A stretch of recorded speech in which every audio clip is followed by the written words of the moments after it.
Livestock holders and farmers had abandoned their farms, either because the bandits had stolen their assets or out of fear for their lives.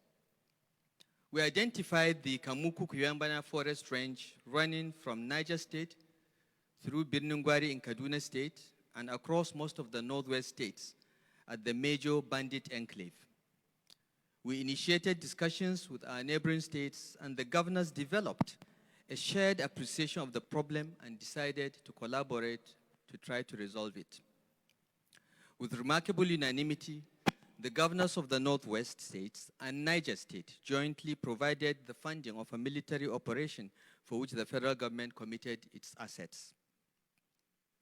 The military operations in the Birnungwari axis decimated the bandits and heralded a massive reduction in cattle rustling, but the relief proved sadly momentary.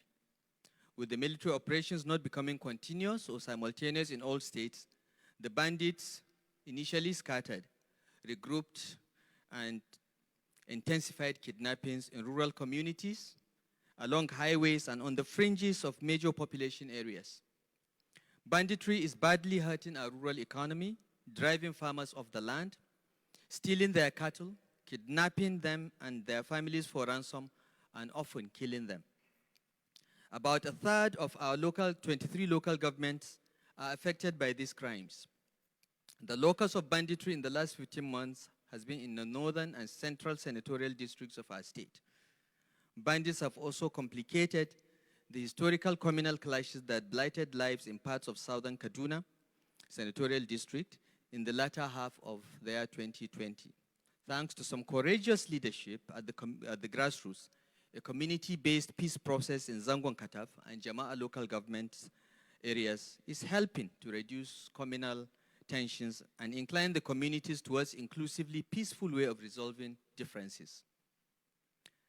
Ladies and gentlemen, I'm telling this story of our experience in Kaduna State to remind everyone of our people that our people, Nigerians, are victims of these criminals, and illustrate that we feel the pains of victims of other parts of the country. We've faced this problem since 2015. Some are just facing it for the first time. Our experience also teaches us a few things which should inform our collective responses. Number one, the Nigerian state has not jealously and consistently protected its prerogatives and status as Leviathan, the ultimate guarantor of security, the protector of rights, and the promoter of the rule of law. That is why its power is being challenged, and in a frighteningly sustained manner by a phalanx of armed non-state actors. Lesson 2. Our national level security response to these challenges has been uncoordinated and ineffective in wiping out the threats. None of the military services nor other security agencies have been suitably expanded in numbers and equipment for over a decade since the insurgency in the Northeast pushed things to a new law. This country does not have enough soldiers, uniformed police, or secret police to project state power across its vast swaths, particularly the forests. The limited number of boots on the ground are not well equipped and are significantly lacking in the technology that can make their limited numbers matter a lot less. Lesson 3. The justice system operates with ethos that are and at a pace that do not reflect the fragility of the situation and the urgency to demonstrate that the rule of law is meaningful. Prosecutions take too long, so long that many citizens assume that the criminals have long been released, encouraging criminal conduct and raising the dangerous appeal of illegal self-help. The fourth lesson we learned, particularly at the subnational levels, is that the states and local governments have limited hard power, but considerable options and scope for the exercise of soft power, which require for its effectiveness the looming shadow of credible coercive power. By this I mean, unless people understand that there is a strong federal government with enforcement behind this soft power, the soft power will not be exercised with success. Lesson number 5. is that the notions of a common humanity, not to talk of a common citizenship, are not as widely or deeply shared as it would appear. Identity politics holds sway. This reflects the absence of an elite consensus about who we are and how we should live together. But we can overcome these debilitations. Nigeria is not the only diverse country in the world. Neither are we the only federation. We are not the only country cobbled together by accidents of history. We are more integrated than we think, and there are many shared stories of triumph and tragedy. There are fault lines, but we can be rational about managing and navigating them.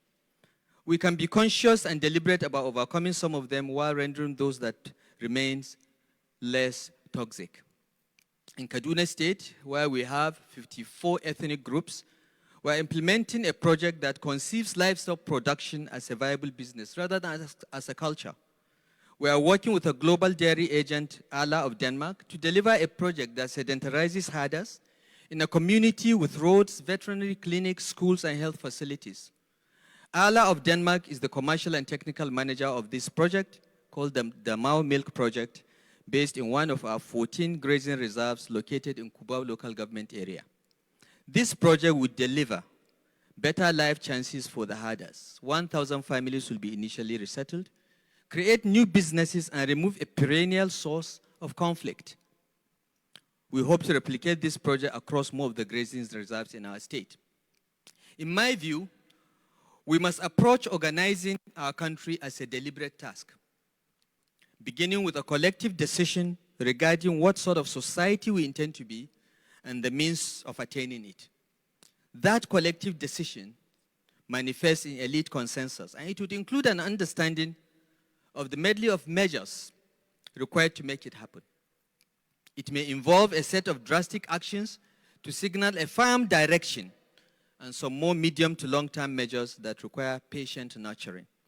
Based on elite consensus managed under the leadership of Deng Xiaoping, China went in 40 years from poverty to near first world status, lifting hundreds of millions out of poverty and making the country the second largest economy in the world. Nigeria does not have to remain mired in identity bind. Rather than leaving its people moored to the past, we can create a shared vision of a new future. We require an elite consensus that to take the poison out of identity politics and emphasize personal qualities, including competence, application, and responsibility.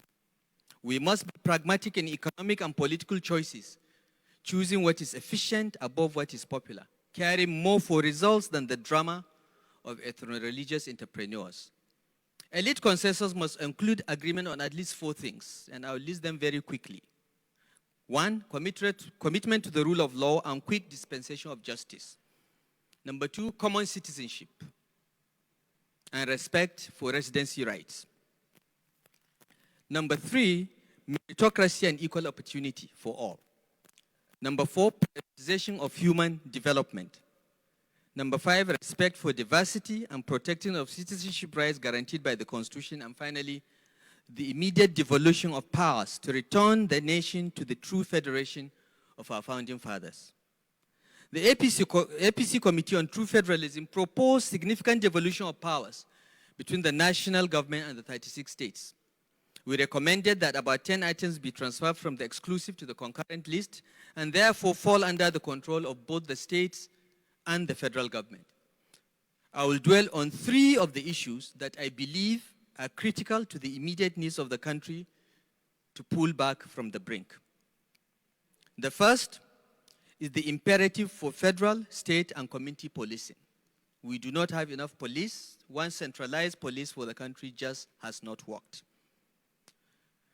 Secondly, we must amend the Constitution and relevant laws to vest control of oil and gas, mines and minerals other than offshore in the continental shelf and extended economic zone in the states that already have control over land under the Land Use Act, with royalties and taxes payable to the federal government and the federation account.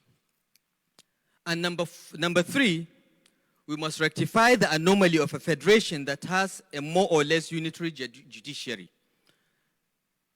Ladies and gentlemen, I am firmly convinced that restructuring on the lines proposed by our committee is a nation-building opportunity. It would allow states to exercise consequential powers, assume more responsibilities, and control resources to enable them to deliver better outcomes for those they govern. Let me conclude by saying that in addition to, and in line with the foregoing points, I will recommend the following immediate decisions and actions by the federal and state governments with the support of our civil society and all well-meaning Nigerians. I have 6 or 7 recommendations. The first recommendation is to implement the 3 key devolution proposals that I mentioned above. Give us state police now. Vest all minerals in the states now. And decentralize our judiciary now, not later. Number 2, let us be emphatic collectively about the right of every citizen to security, freedom of movement, and rights of residence, and that the choice of livelihood must conform to the laws of the land. Number 3, we must identify, focus, and deal decisively with all state and non-state actors engaged in conduct that amounts to challenging the supremacy of the Nigerian state and our constitution without ethnic profiling or discriminatory treatment. Number 4, we should provide immediate and enhanced funding to acquire advanced equipment, armament, and ordnance for the armed forces, police, security agencies, and paramilitary agencies by drawing down from the pool of various rainy day federation funds like the excess crude account, natural resource account, stabilization account, and so on, so that our security services will have the material to face the criminals that menace us. Number 5, implement the National Livestock Transformation Plan already produced 4 years ago to enable accelerated investment in modern animal husbandry, incorporating this rapid sedentarization of herders in non-locations. Number 6, the aggressive reduction of the cost of governance at federal, state, and local government levels through merger of ministries, departments, and agencies with similar mandates and functions, and a nationwide freeze on creation of any new administrative, regulatory, or executive bodies for the foreseeable future. We simply cannot afford it anymore. And number 7, we need to forge a national consensus now, not later, to collect more taxes at both federal and state levels for the governments to be viable. This means also we must stop pretending that the regulated rates of lending, interest rates, exchange rates, prices of petrol and electricity, as well as the salaries in the public sector are realistic, sustainable, and will lead us to the promised land. These are decisions for here and now. As leaders, our obligation is to turn Nigeria's moment of peril into a breakthrough moment. A time to stand together and drag the Nigerian state to modernity, imbued with a capacity to exercise robust control of security that is uncompromising in its prerogatives and has an ability to protect rights, lives, and livelihoods. Let us make a rational decision as a people that would be defined by what we achieve in common. I thank you for the opportunity, and God bless you all.